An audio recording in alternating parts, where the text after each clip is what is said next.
Hello mga mare at pare! So, day 2 tayo ng aking Pilipinas vacation last year. So, hanap nyo ba ay napakasarap na pagkain sa Tagaytay na may kasamang view? Pumunta na kayo sa Delantera Restaurant Bar sa Tagaytay City. Maganda na ang ambience, masarap pa ang pagkain, authentic na Filipino food at international cuisine ang makakain mo dito. Kaya may enjoy mo na ang pagkain at mai-enjoy mo na rin ang view ng Taal. Nakikita nyo naman ang sarap kainin ng in-order namin at yum talaga.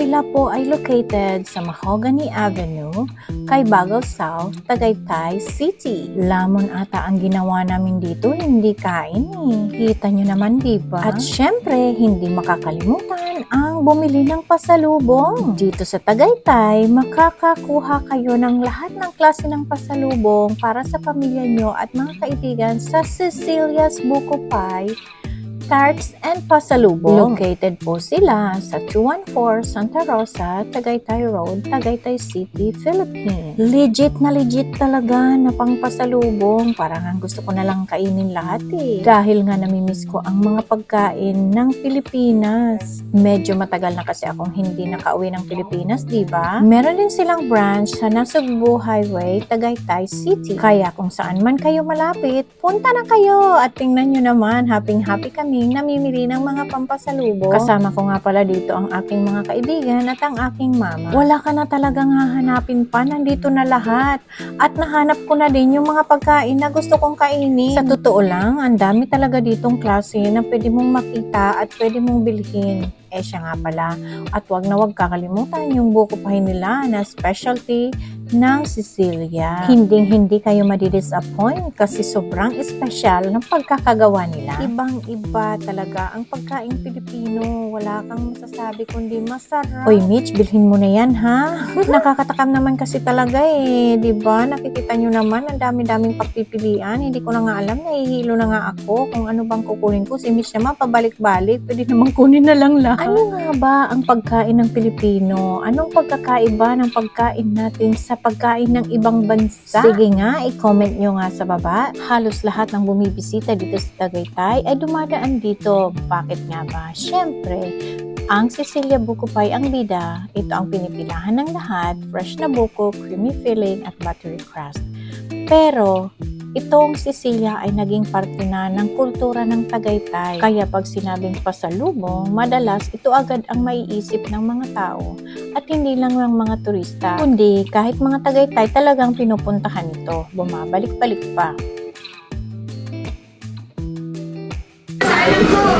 Ang mamali! Ayan na nga! Siyempre!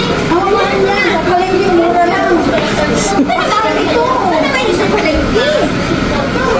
Sa palengke, dalawa to. At tatlo to. Sa palengke na, dalawa, tatlo. Oo, hindi kasi mama.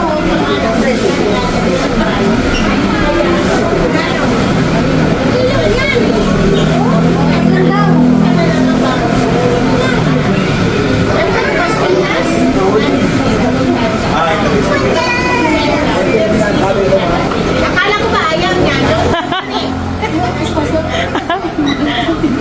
Ayaw niya papilit. Ayaw niya.